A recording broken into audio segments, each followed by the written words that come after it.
अस्सलाम वालेकुम नाज़रीन, आप देख रहे हैं प्रोग्राम जी सेहत के साथ। मैं हूं आपकी मेज़बान खतीजा राठौर। नाज़रीन, जहां सुन्नत इब्राहिमी मजहबी जोश और जज्बे से मनाया जाता है, वहां कुर्बानी के बाद मेहमानों के लिए बारबेक्यू समेत कई लजीज पकवानों का खासा एहतमाम भी होता है। माहिरीन का कहना है कि ईद कुर्बा पे गोश्त खाएं, लेकिन हाथ ज़रा हल्का रखें। साथ ही ख़वातीन ये भी जानना चाहती हैं कि ईद कुर्बा के गोश्त को सेहतमंद ग़िज़ा के तौर पर कैसे इस्तेमाल किया जाए, हल्का हाथ कैसे रखा जाए और फ्रीज़ कितने हफ्तों तक किया जा सकता है। इन सब पे आज हम बात करेंगे। दूसरी जानिब कराची, लाहौर समेत कई बड़े शहरों में कुर्बानी के बाद अलाइशें उठाने का काम सुस्त रवि का शिकार रहा, जिसके बाद आवाम को ख़ासा परेशानी का सामना करना पड़ा। इन तमाम तर चीज़ों पे हम बात करेंगे। हमारे साथ स्टूडियो में मौजूद हैं डॉक्टर वसीम जमालवी साहब, PPA जनरल सेक्रेटरी, और इनके हमरा हैं मुज़म्मिल फ़रोज़ी, सीनियर एनालिस्ट। दोनों को प्रोग्राम में खुश आमदीद कहते हैं। सबसे पहले रुख करेंगे डॉक्टर वसीम का। डॉक्टर वसीम, बताइएगा, कहा जाता है कि किसी भी चीज़ की ज़्यादती सेहत के लिए नुकसानदेह साबित हो सकती है। बड़ी ईद में बीफ हो या मटन, इन चीज़ों का इस्तेमाल ज़्यादा किया जाता है। तो जो अफराद हार्ट पेशेंट है, डायबिटिक हैं, वो इस ईद अपना डाइट प्लान क्या बनाएं? बहुत शुक्रिया आपके इस प्रोग्राम में बुलाने का। बहुत अच्छा सवाल है और बड़ा इम्पॉर्टेंट टॉपिक है आज के इस डिस्कशन का, क्योंकि इस वक्त सबसे ज़्यादा हॉट टॉपिक यही चल रहा है कि गोश्त का जो इस्तेमाल है वो किस तरह से किया जाए और कितना किया जाए। देखिए सॉरी, जहाँ तक आपने इन दो ख़ास बीमारियों का नाम लिया है, डायबिटीज़ और हार्ट की बीमारी या ब्लड प्रेशर, ये दोनों मिलती जुलती चीज़ें हैं जी। इसमें जो गोश्त का इस्तेमाल है वो बहुत सोच समझ के करना होता है। बिल्कुल ठीक है। अगर आप बहुत ज़्यादा डाइट में इसको इस्तेमाल करेंगे तो इसमें फैटी एसिड्स होते हैं जो सैचुरेटेड एंड अनसैचुरेटेड हैं, जो कि बॉडी में डिपॉजिट होते हैं। जब ये ज़्यादा डिपॉजिट हो जाते हैं तो फिर इसको कंट्रोल करना मुश्किल होता है। अगर आप ऑलरेडी शुगर के मरीज़ हैं या हार्ट के मरीज़ हैं या ब्लड प्रेशर के मरीज़ हैं, इस सूरत में अगर आप इस तरह की चीज़ इस्तेमाल ज़्यादा करते हैं तो ये मज़ीद उस बीमारी को बढ़ा सकती है और आपकी जो दवाई आप इस्तेमाल कर रहे हैं उसकी डोज को भी बढ़ाना पड़ेगा और जो तो अनकंट्रोल साइड पे चला जाएगा। तो बेहतर है कि इस वक्त इस चीज़ का इस्तेमाल करें। बिल्कुल, जब घर में एक चीज़ मौजूद है और सुन्नत इब्राहिमी के हवाले से आपके पास आई हुई है, आप इस्तेमाल करें, लेकिन उसको थोड़ा सा लिमिट में रखें। अच्छा डॉक्टर वसीम, मटन के हवाले से भी आप यही कहेंगे कि मटन पे भी जो है वो हमें हल्का हाथ रखना होगा, खाते वक्त एहतियात करनी होगी? जी बिल्कुल। देखें, ये दोनों जो गोश्त आते हैं ये रेड मीट में आते हैं। ये रेड मीट जो होता है इसमें जो फैटी एसिड्स हैं ये ज़्यादा होते हैं। जब ये इसका इस्तेमाल अगर ज़्यादा किया जाए तो ये थोड़ा सा तकलीफ़ का बायस बन जाता है, क्योंकि ये कोलेस्ट्रॉल भी बनाता है और कोलेस्ट्रॉल फिर बॉडी में डिपॉजिट होता है। जब ये डिपॉजिट हो जाएगा तो फिर वो मज़ीद आपको प्रॉब्लम क्रिएट करेगा। वाइट मीट जो है वो बेहतर होता है, तो इसलिए उसका इस्तेमाल बेहतर है। विदाउट जो उसके जो स्किन है वो अगर इस्तेमाल किया जाए तो दैट्स वेरी गुड।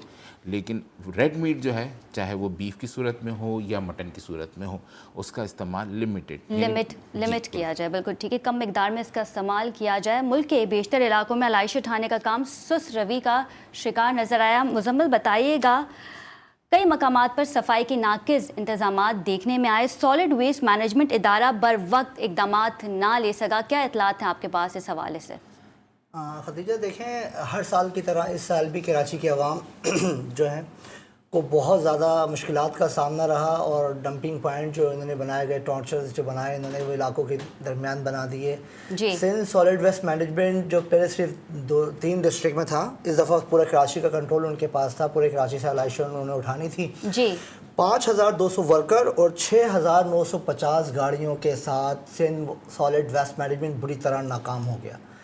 वो तमाम जगहें जहाँ से उठाना था कचरा और आलाइशें, वो बर वक्त वहाँ पर ना पहुँच सके और ना ही वो जो फैक्ट्स एंड फिगर दिए गए उसके मुताबिक वो गाड़ियाँ भी नज़र नहीं आई। 5950 बहुत बड़ी तादाद होती है गाड़ियों की, और कराची के लिए वो गाड़ियाँ बहुत इनफ थी, जिसमें 3 व्हीलर्स थे, सुजुकी थी, बड़े जो डंपर्स थे। 3 व्हीलर्स रखने का मकसद यही था भाई कि रीचेबल हो, स्ट्रीट में इजीली जाया जा सके। सुजुकी छोटी रखने का मकसद भी यही था, मगर वो तमाम चीज़ें देखने में नहीं आई। उसकी सबसे बड़ी वजह ये थी, देखिए, इनका फोकस था कि इनको अलाइशों को उठाना है, मगर इस दफ़ा ऐसा हुआ कि जो अफ़गानी और जो कच्चा चुनने वाले लोग हैं उनको एक असाइनमेंट मिला हुआ था। जो आलाइश का जो ओझड़ी होती है वो उन्होंने हर जगह पर पेड़ चौक करके और वो गन छोड़कर वो ओझड़ी ले जा रहे थे, जिसकी वजह से कराची में हर जगह आप कोई गली ऐसी आप कराची में जो मेन इलाके एक माफिया के तौर पे काम किया जा रहा था, ऐसा ही हुआ। और वो जो सिंध सॉलिड मैस्टरमाइंड वाले थे, उन्होंने कहा था कि हमें जो है ना वो एक अलाइश उठानी है। अब वो अलाइश तो कहीं नजर नहीं आ रही थी, क्योंकि जब वो पेड़ चाक करके और वो कचरा गन वहाँ छोड़ के चले गए अफगानी, तो वहाँ से अब वो उनको उठा नहीं रहे, क्योंकि इनको जो सिर्फ कॉन्ट्रैक्ट मिला हुआ है वो सिर्फ अलाइश उठाने का मिला हुआ है, कचरा उठाने का नहीं है इनके पास। जो 2 डिस्ट्रिक्ट इनको कोरंगी के और दूसरे डिस्ट्रिक्ट दिए हैं इनको, बाकी ये हर जगह से कचरा भी उठाते हैं और वो भी उठाते हैं, मगर आज इनका इस दफ़ा इनका फोकस ज़्यादातर अलाइश उठाने पर था। तो अलाइश उठाना तो दूर की बात रही, कचरा भी अपनी जगह पर बड़ा जवान रहा। और आपको पता है कि 3 दिनों में कचरा भी ज्यादा निकलता है। एक आम अंदाजे के मुताबिक जो आप एक महीने का कचरा जो वो इन 3 दिनों में कंज्यूम लोग वेस्ट करते हैं, उसकी वजह ये कि ज़्यादा खरीदारी होती है, ज़्यादा यूटिलाइजेशन होता है, तो वो कचरा ज़्यादा होता है, तो वो भी नहीं उठाया जा सका। ये ज़्यादा ज़्यादती जो हुई है वो आप ये देखें, इस साल का इनका जो बजट था वो था 6 अरब 47 करोड़, सिर्फ सिंध सॉलिड वेस्ट मैनेजमेंट का बजट था। 6 अरब 47 करोड़ जो इनको यूज़ किया है इन्होंने 2020-2021 में। और उसके बावजूद भी कराची में हमें नजर दिया। मुर्तज़ा वहाब साहब से बात हुई, उन्होंने कहा भाई कि हम विजिट कर रहे हैं, पूरा इलाका साफ है। उनके विजिट के आप एरिया देखिए, उनके विजिट का एरिया क्या है, क्लिफ्टन है, ताइक रोड है, बादराबाद है, ऐसे तमाम इलाके उन्होंने विजिट किए। अगर दीगर इलाकों में जाएं तो वहाँ पे सब नजर नहीं आता। वहाँ पर उम्मीद थोड़ा सा लोगों में ये भी है कि वो उनके खुद के एम्प्लॉयज होते हैं, वो उनके साथ खुद उसको वेस्ट करवा देते हैं डंपिंग पॉइंट। जो छोटे इलाके हैं उन लोगों में शोर की थोड़ी कमी है, और वो लोग थोड़ा क्योंकि इलाकों में जगह जगह कचरा कुंडी बनी हुई है, लोगों ने अपनी कचरा कुंडी फेंक दी और फिर वहाँ पर कचरा चुनने वालों ने जो कार्रवाई की है, इसकी वजह से ताफुन जो इससे सबसे ज़्यादा कभी भी नहीं देखा गया कराची में, जो इस दफ़ा महसूस हुआ है, उसकी वजह यही है। अब मैं सिंध गवर्नमेंट से ये पूछता हूँ, सिंध गवर्नमेंट लास्ट ईयर जो है मोर्द इल्जाम ठहरा रही थी मेयर वसीम अख्तर को कि उनके पास वो उनके पास चार्ज है, उन्होंने करना है। अब इस दफा आवाम उनसे पूछती है कि अब तो सिंध हुकूमत के पास है, सिंध सॉलिड वेस्ट मैनेजमेंट उनका अपना इदारा है, उन्होंने क्या किया। सही नासिर हुसैन शाह साहब ने कहा था कि कोई डीसी जो है वो अपने घर ईद मनाने नहीं जाएंगे। हमारी इत्तलात के मुताबिक नासिर हुसैन शाह साहब खुद कराची में उस वक्त मौजूद नहीं थे ईद के दिनों में, उनके 7 डीसीज कराची में मौजूद नहीं थे, वो अपने घर मनाने अपनों के साथ गए हुए थे। तो कराची और यहाँ पे अवाम को मुश्किलात का सामना करना पड़ा था। बिल्कुल ऐसे ही है मुजम्मिल जी, बिल्कुल ऐसा ही है, ऐसा ही हुआ। और आवाम जो है, और अभी तक इवन आज 5वां दिन है ईद का, आप अगर गुजरे कहीं आबाद से कोरंगी में जो LRBT का आई हॉस्पिटल है, हॉस्पिटल के साथ इन्होंने ट्रंचिंग बनाया हुआ था, और वहाँ पर अभी तक इतनी शदीद स्मेल है। गो के हमारी बात हुई सिंध सॉलिड वेस्ट मैनेजमेंट वालों से, उन्होंने कहा कि हमने स्प्रे करवाया है, जरासीम को स्प्रे करवाए हैं, मगर देखें ये जो इतनी शदीद बदबू है वो ताफुन इतनी जल्दी जाने वाला नहीं है। इसके लिए पहले वाला सिस्टम सही था कि कराची से दूर ले जाकर डंपिंग पॉइंट बनाए जाते थे और उससे कराची को इतना ज़्यादा असर नहीं होता था, मगर इस दफ़ा इन्होंने इलाके के बीच में बनाकर बहुत बड़ा नुकसान किया। जी बिल्कुल ठीक है। नाज़रीन, जगह जगह अलाइशें मौजूद होने से कितनी वबाई अमराज फैल सकते हैं, इस पर भी बात करेंगे after a short commercial break. Stay with us.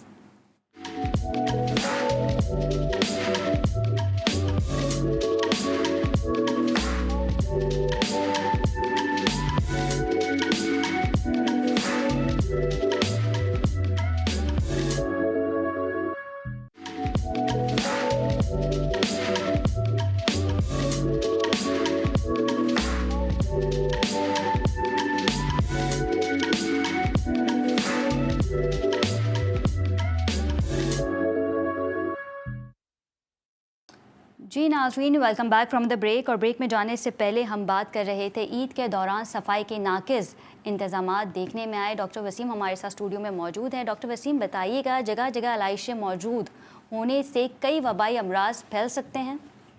जी बिल्कुल, देखिए जैसा अभी डेटा मुज़म्मिल साहब ने प्रेजेंट किया, उससे तो ये जाहिर हो रहा है कि इस वक्त सिचुएशन बहुत अच्छी नहीं है। जी अच्छा, आप ये जानती हैं कि एक पैंडेमिक डिजीज़ इस वक्त दुनिया में चल रही है जो कि कोरोना की सूरत में है।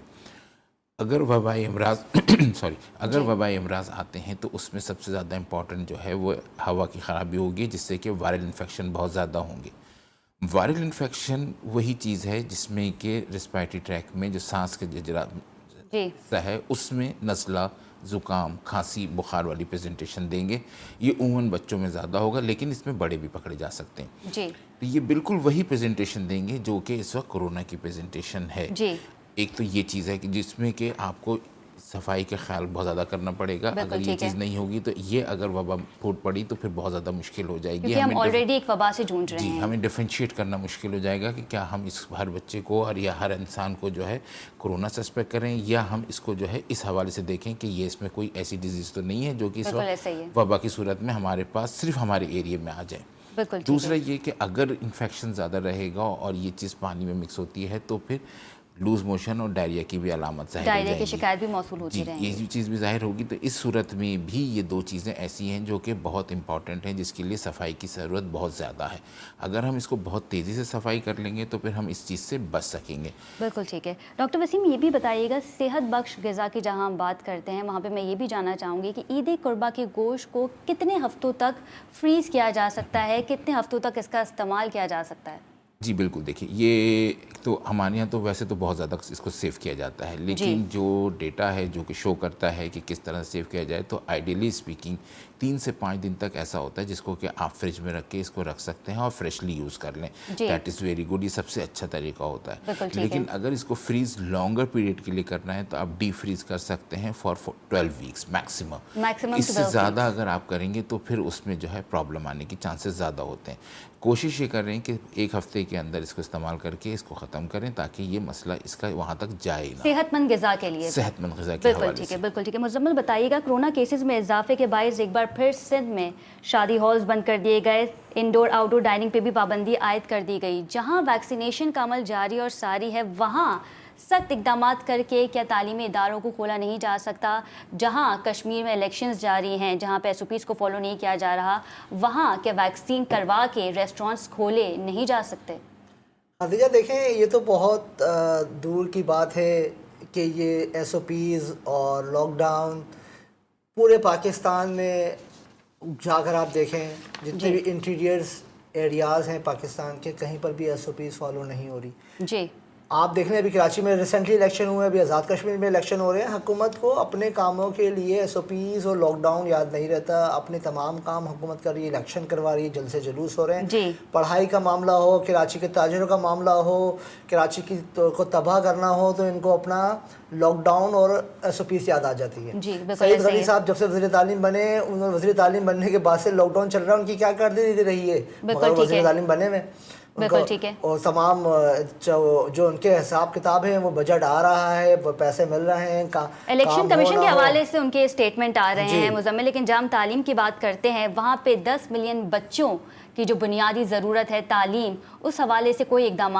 नहीं किए जा रहे। जहाँ पे हम बात करते हैं इलेक्शंस की, क्या वहाँ पे टीचर्स को प्रॉपर वैक्सीनेशन के बाद या स्टूडेंट को प्रॉपर वैक्सीनेशन करवाने के बाद क्या तालीमी इदारे नहीं खोले जा सकते? और मेरा आपसे एक सवाल ये भी है कि जहाँ हम बात करते हैं यूनिवर्सिटी के स्टूडेंट्स के हवाले से, तो यूनिवर्सिटी के स्टूडेंट को SOP फॉलो करवाना एक आसान काम है। जहाँ पे हम बात करें नर्सरी या प्री नर्सरी स्टूडेंट्स को SOP फॉलो करवाना, तो यूनिवर्सिटी तो खोली जानी चाहिए।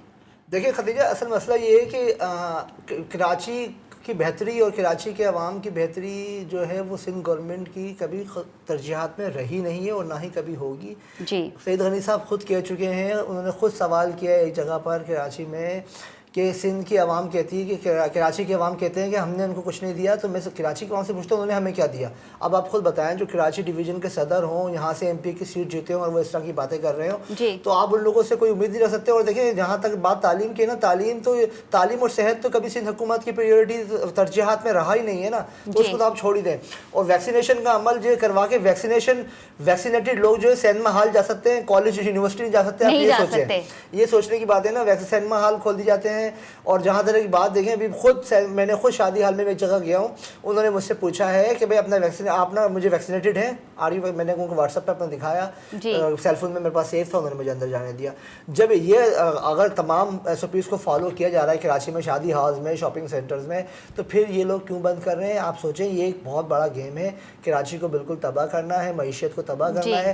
ताजिर रो रहे हैं, रोज़ाना प्रेस कॉन्फ्रेंस कर रहे हैं, मगर कोई सुनने वाला नहीं है। अब देखें, दोबारा ये लोग बंद की तरफ जा रहे हैं। मैंने टाइमिंग उन्होंने 6 से 6 कर दी जी। है। टाइमिंग इज़ वेरी गुड, मैं बोलता हूँ टाइम बहुत अच्छा है अगर ऐसा हो बिल्कुल ठीक जाए, है। मगर उसकी तरजीहात, हमारी लाइट भी बचेगी, हमारा कंजप्शन भी बचेगा, बहुत सारी चीज़ें हमारी अच्छी हो जाएंगी। बिल्कुल 6 ऐसा to ही है। 6 टाइमिंग बिल्कुल सही है, मगर ये बंद कर रहे हैं सेफ डेज के नाम पे, फ्राइडे संडे बंद है। संडे को तो लोग घर से निकलते हैं, छुट्टी होती है, लोग आती है। अब 6 से 6 बाजार बंद है, 5 बजे ऑफिस बंद होता है, बंदा बाजार कब जाएगा? जी। इस वजह से आम दिनों में आप भले बंद कर सकते हैं, but alternate days online Friday Sunday. Classes के क्या मुस्बत नताइज सामने आए हैं? देखिए खदीजा, ऑनलाइन क्लासेज का हमारे यहाँ सबसे बड़ा मसला ये है कि ऑनलाइन तदरीस के अमल की तरफ बढ़ने के साथ साथ हमारा सबसे बड़ा मसला ये है कि हम उसको उसमें एडजस्ट नहीं कर पाए अभी तक। जी।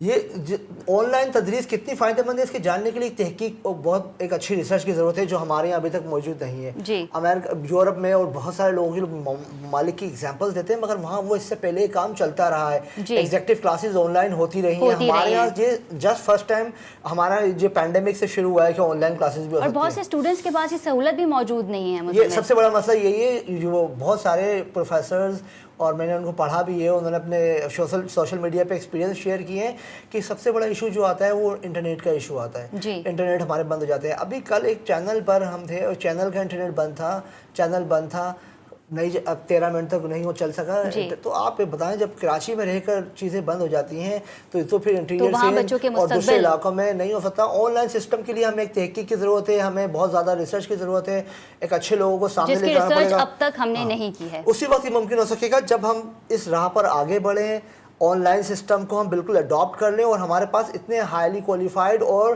टेक्निकल लोग हों, हमारे प्रोफेसर जो अच्छे लोग हैं, उनको इतनी अवेयरनेस नहीं है सोशल मीडिया की या टेक्निकल चीज़ों की, हमें पहले उनको अवेयर करना पड़ेगा। एक बहुत लंबा सफ़र है जो हमें तय करना है। बिल्कुल ठीक है। बात कर लेते हैं कोरोना वैक्सीन के हवाले से। डॉक्टर वसीम बताइएगा, वुहान के वायरस को स्टडी करके हमने जो वैक्सीन बनाई है और जो वैक्सीन अब आवाम को लगाई जा रही है, क्या वो डेल्टा कोरोना वेरिएंट के लिए मुस्बत साबित हो सकती है? देखिए, जो वैक्सीन बनी है ये अगेंस्ट कोरोना बनी है। इसमें जो है कोरोना का कोई भी वेरिएंट हो उस पर वो इफ़ेक्टिव होगी जी।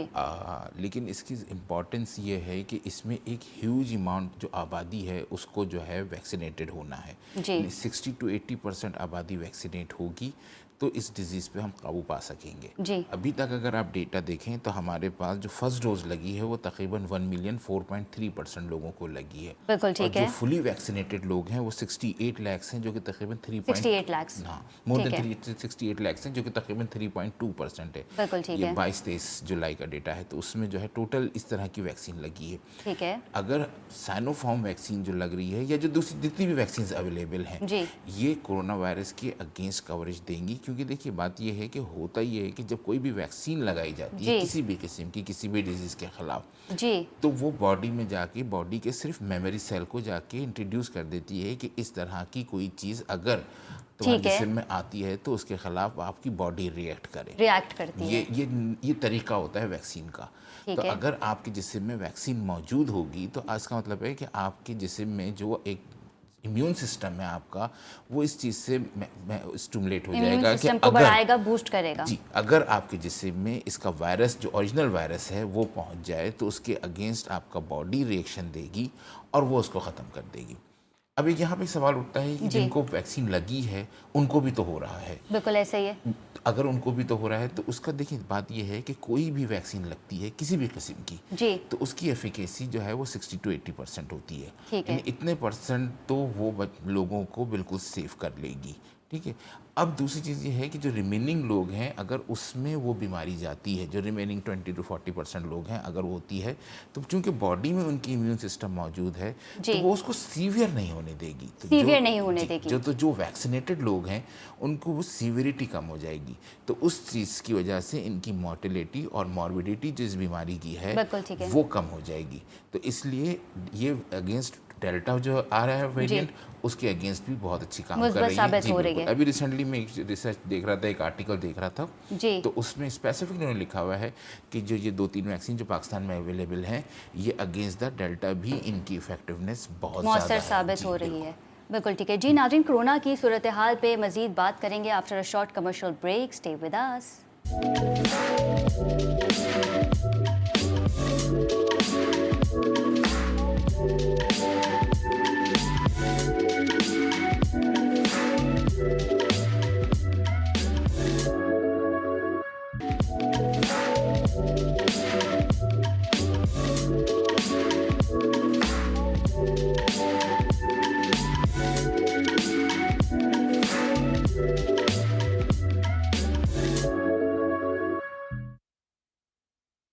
जी नाजरीन, welcome back from the break. Corona के बढ़ते केसेस के बाद एक बार फिर सिंध में पाबंदियां लगा दी गई हैं। बेरोज़गारी में बेहद इजाफा भी देखने में आ रहा है। मुजम्मिल साथ मौजूद है। मुजम्मिल, बताइएगा, शादी हॉल्स, रेस्टोरेंट्स पे पाबंदी के बाद पाकिस्तान में बेरोज़गारी की शरह में किस हद तक इजाफा हुआ है?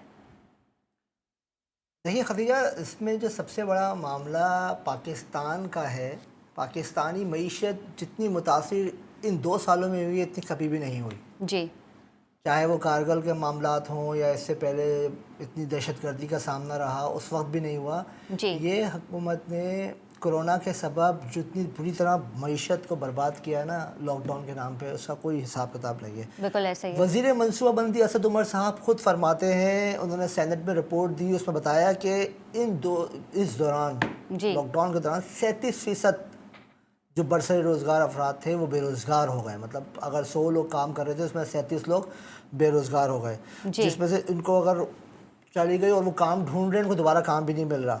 जिसमें 2 करोड़ 37 लाख ऐसे वर्कर्स हैं जो वबा से काम करने वाले, मतलब निश्चित दर्जे के वर्कर हैं जो उससे मुतासिर हुए हैं। 2 करोड़ 37 लाख जिनके काम चले गए। अब वो जो सबसे ज़्यादा मुतासिर होने वाला इलाका है या सूबा है अगर पाकिस्तान का, अगर हम उसकी बात करें तो वो खैबर पख्तूनख्वा है, जहाँ 55% लोग जो हैं वो मुलाजमतों से हाथ धो बैठे हैं। तो आप ये बताइए कि देखें, अगर मईशियत एक जिसकी मुल्क की टूट जाए वहाँ पर क्या हाल होगा। जितना बुरा हाल हुआ है वो उसमें, और सबसे अहम बात इसमें खतीजा ये है कि जो बेरोज़गार हुए हैं ना, उसमें सबसे ज़्यादा बेरोज़गार होने वाले नौजवान हैं। नौजवानों की शरह उसमें ज़्यादा है बेरोज़गार होने वालों में। उसकी वजह ये है कि लोग, जो कंपनीज़ हैं वो ये कहती हैं यार चलो ये बुजुर्ग बंदा है, इसको अगर वो निकालेंगे तो इशूज़ आते हैं, और जो न्यूली अपॉइंट होते हैं उनको फायर करना भी ईजी होता है, और लोग ये सोचते हैं चलो ये कहीं ना कहीं दूसरी जगह जाके काम कर लेगा।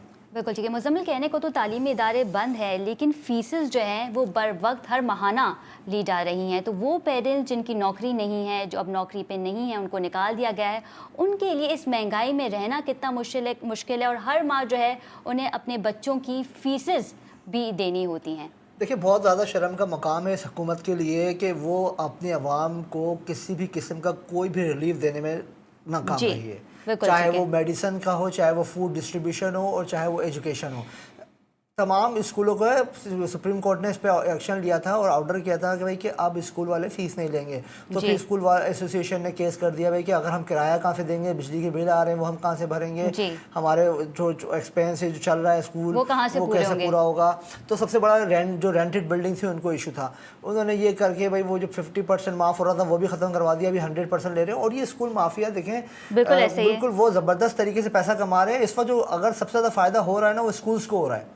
ये और उसमें हम जब ही कहते हैं कि आप स्कूलों को खोल दें, जो स्कूलों में फीस तो हर हाल में देनी है, हर हाल में देनी है। बिल्कुल ऐसे सब एसओपीज को फॉलो करवा के तालीमी इदारे खोले जा सकते हैं। बिल्कुल तालीमी इदारे खोले जा सकते हैं, बिल्कुल ऐसा हो सकता है। ग्राउंड में बिठा के पढ़ाया जा सकता है। जब हम पहले ज़माने में लोग पढ़ते थे स्कूलों में छत नहीं होती थी, दरख्त नीचे लोग बैठ के पढ़ते थे।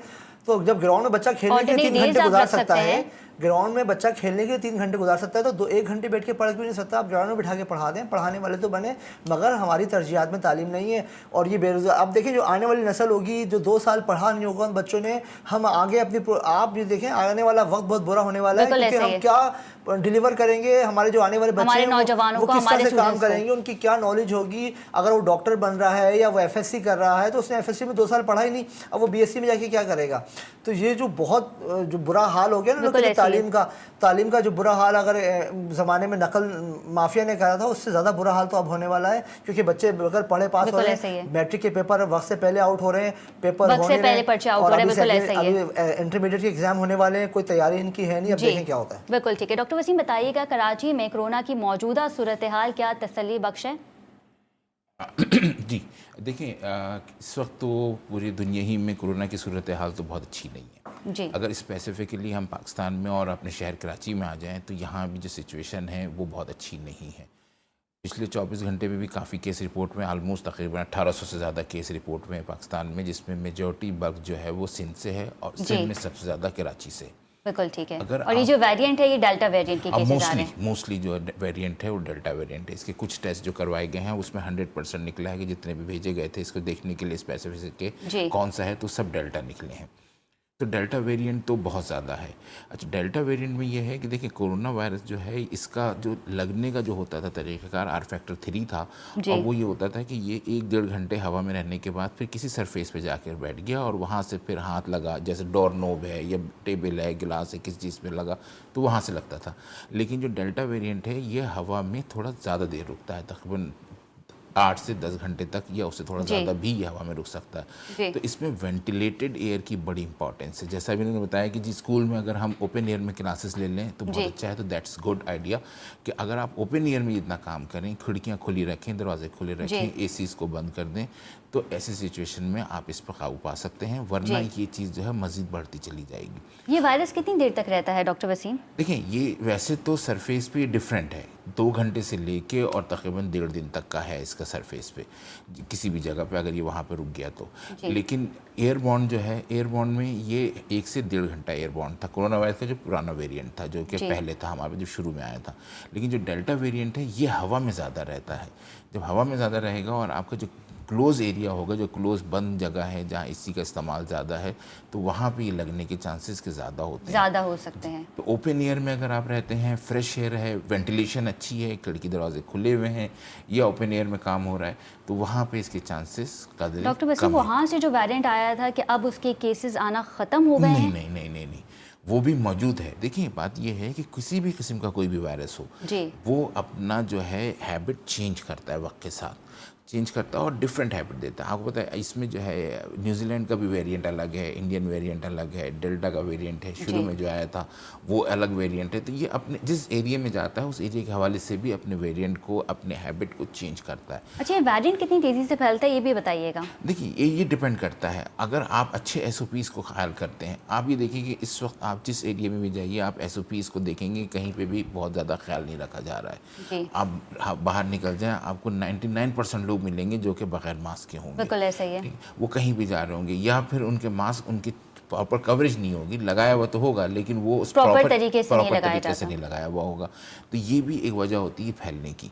अगर आपने प्रॉपर SOP इसमें कर लिया तो फिर आप इस पर बहुत अच्छे से काबू पा लेंगे। देखिए 2 चीज़ मेन है इसमें। नंबर 1 इस वैक्सीन जो कि अवेलेबल है, ठीक है, इस पर बहुत ज़्यादा लोगों को रिजर्वेशन है कि ये मसला है वो मसला है, लेकिन डेफिनेटली इसमें इतना मसला नहीं जितना कि लोगों को डराया जा रहा है। ठीक, इस पर जो है तीनों फेज़ की वैक्सीन, तीनों फेज़ पे जो है इस पर रिएक्शन देखा जा चुका है, रिसर्च हो चुकी है, फेज़ 1, फेज़ 2, फेज़ 3, और हर में जो है देखा गया है कि प्योरली सेफ है, up to the age of 18 years.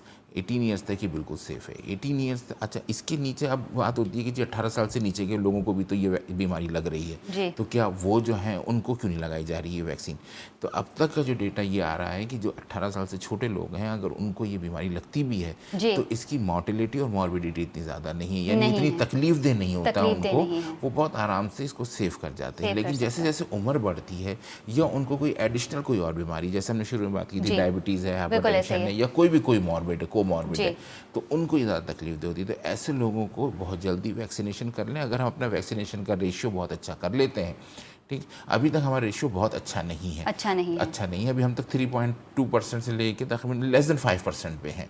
Less than 5% ratio अच्छा नहीं है। अगर हम इसको बहुत तेज़ी से ऊपर ले जाते हैं, आवाम की अवेयरनेस बढ़ा देते हैं, तो अगर ये वैक्सीन अच्छी लग जाती है तो फिर ये हर चीज़ हम खोल सकते हैं। वैक्सीन के हवाले से ही बात करेंगे। मुज़म्मिल बताइएगा, वो अफराद जिन्हें वैक्सीन की पहली डोज लग चुकी है, अब इतलात कुछ ऐसी भी मौसूल हो रही हैं कि दूसरी डोज के लिए उन्हें कई हफ्ते तक इंतज़ार करना पड़ रहा है, वैक्सीन की किल्लत सामने आ रही है, क्या कहेंगे? खदीजा, देखें सब पहली बात तो ये है कि डॉक्टर साहब की एक बात को मैं क्लियर करूँ। देखें हमारे यहाँ लोगों में अभी तक अवेयरनेस की कमी है। लोग सिंध गवर्नमेंट के इदारों से पैसे देकर सर्टिफिकेट बनवा रहे हैं, वैक्सीन इंजेक्ट नहीं करवा रहे। हमारे यहाँ अवेयरनेस की बहुत कमी है। पढ़े लिखे लोग जो अच्छी मुलाजमत करते हैं, बैंकर्स हैं, इंजीनियर्स हैं, उनके वो खुद डॉक्टर्स से वो कहते हैं यार हमारी खुद डॉक्टर से बात हुई है तो we are not satisfied actually. तो मैं जब आकर पढ़े लिखे लोग ये बात करेंगे भाई कि वो सेटिस्फाइड नहीं है, तो हाउ कैन यू सेटिस्फाइड जो एक नॉर्मल फैमिलीज हैं या वो लोग डर रहे हैं, वो बहुत मुश्किल होगा उनको। सेकंड ये कि देखिए जब हमने वैक्सीनेशन करवाई थी तो हमारे पास आया था आफ्टर 3 वीक्स मैसेज आ गया था भाई आफ्टर 3 वीक्स आपको सेकंड डोज आएगा।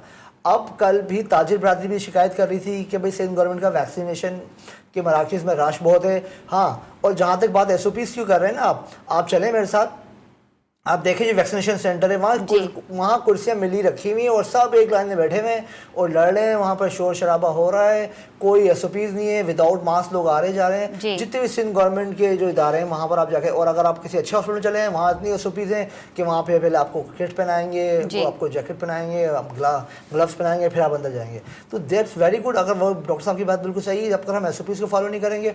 और नादरा में चले जाएँ आप, मैं नादरा सर्टिफिकेट बनवाने के लिए वहाँ इतना रश है, लाइन लगी हुई है और वो सब मिल के खड़े हुए, नो एसओपीज। तो हमारे यहाँ तक एसओपीज फॉलो नहीं होंगे, हम इसको नहीं रोक सकते। और वैक्सीनेशन शॉर्ट है, ऑफ कोर्स शॉर्ट है। जब भी अब ये 3 हफ्ते को बढ़ा के उन्होंने 6 हफ्ते कर दिए हैं और ये लोग यही एतराज़ कर रहे हैं जो लोगों को बाहर जाना है, आउट ऑफ सिटी जाना है, 5 स्टार होटल में स्टे करना है, तो नादरा का सर्टिफिकेट ज़रूरी है। अगर किसी डेलीगेशन से मिलना है, फॉरेन डेलीगेशन से मिलना है, तो आपको नादरा का सर्टिफिकेट ज़रूरी है। तो वो लोग पैसे देकर वो फटाफट लगवा रहे हैं। बिल्कुल ठीक है जी नाज़रीन, बिल्कुल ठीक है। वैक्सीन की किल्लत के बायस ताजिर बरादरी हो या मुसाफिर, सब परेशान नज़र आते हैं। प्रोग्राम का वक्त ख़त्म होने को है। अगले हफ्ते आपसे फिर मुलाकात होगी। अपना बहुत ख्याल रखिएगा। अल्लाह निगहबान।